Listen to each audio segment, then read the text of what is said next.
Magandang araw mga bata! Welcome sa ating YouTube channel. Muli, ito si Teacher JM at ngayong araw na ito, ating pag-aaralan ang asignaturang Filipino 3 ng Revised K-12 Curriculum. At ang ating paksa sa Filipino 3, Quarter 2, Week 2 ng Revised K-12 Curriculum ay ang suliranin at solusyon sa kwentong bayan.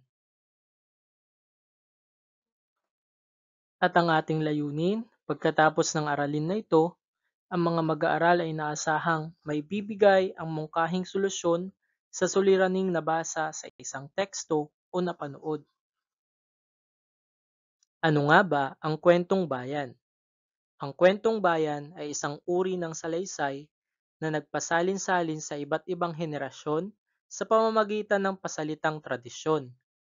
Ito ay walang tiyak na may akda at sumasalamin ito sa kultura, paniniwala at kasaysayan ng isang lugar. Ano nga ba ang ibig sabihin ng suliranin? Ang suliranin ay anumang bagay na kailangang lutasin o bigyan ng solusyon. Ito rin ay tinatawag na problema o pagsubok. At ang solusyon, ito naman ay lunas o sagot sa suliranin o problema. Narito ang halimbawa ng kwentong bayan na pinamagatang Ang Mahikang Palayok ni Lola Bering. Sa isang maliit na baryo sa gilid ng bundok, nakatira si Lola Bering at ang kanyang apo na si Toto.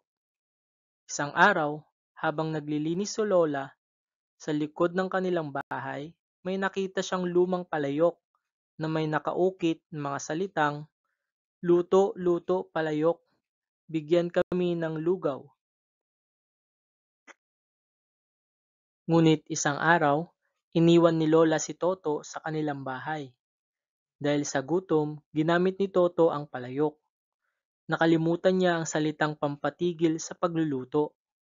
Nagpatuloy ang palayok sa pagluluto hanggang sa umapaw ang lugaw sa kusina, sa sala, sa bakuran, at halos lumubog ang buong baryo sa lugaw.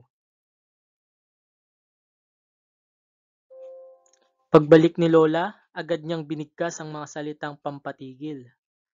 Tigil, tigil, palayok. Sapat na ang lugaw.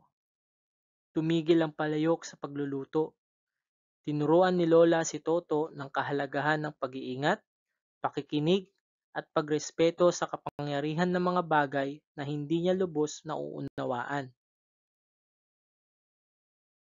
Mula noon, ginamit ni Lola ang mahikang palayok hindi para sa sarili, kundi para sa buong komunidad.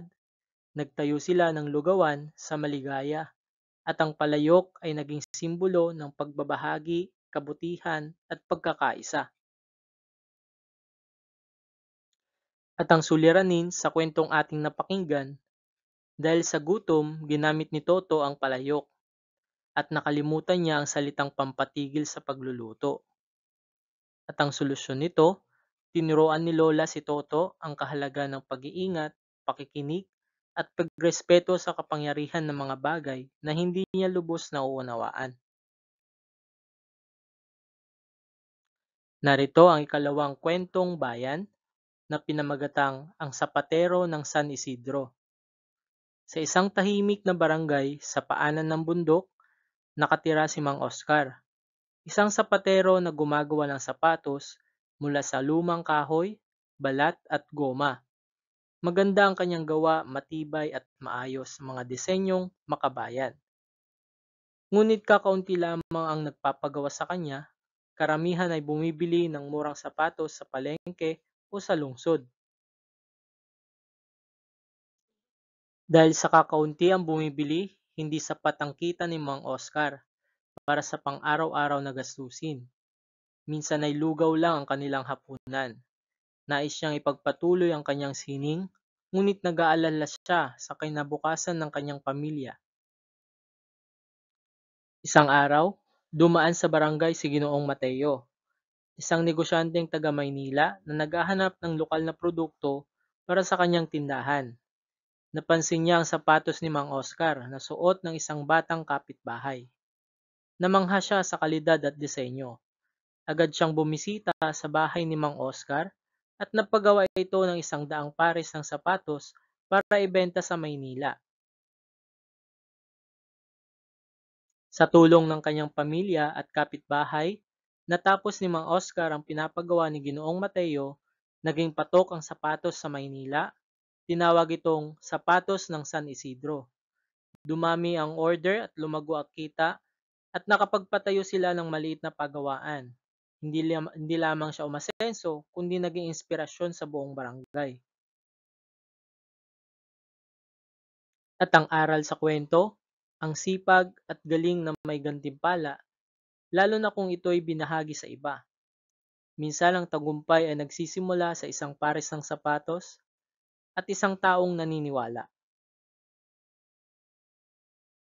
At ang suliranin sa kwentong ating napakinggan, dahil sa kakaunti ang bumibili, hindi sapat ang kinikita ni Mang Oscar para sa pang-araw-araw nilang gastusin.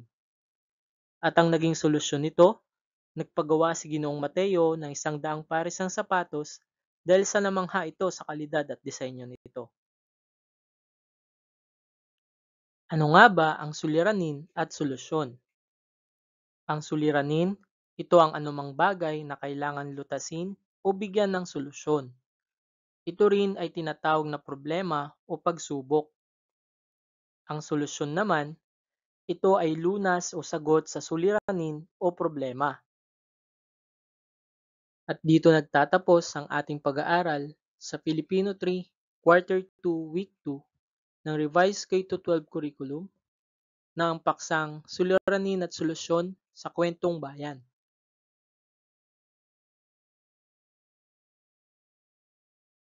Maraming salamat sa inyong pakikinig. Muli, ito si Teacher JM at huwag kalimutang mag-subscribe sa ating YouTube channel. Please like, comment and share, and click the notification bell for more videos.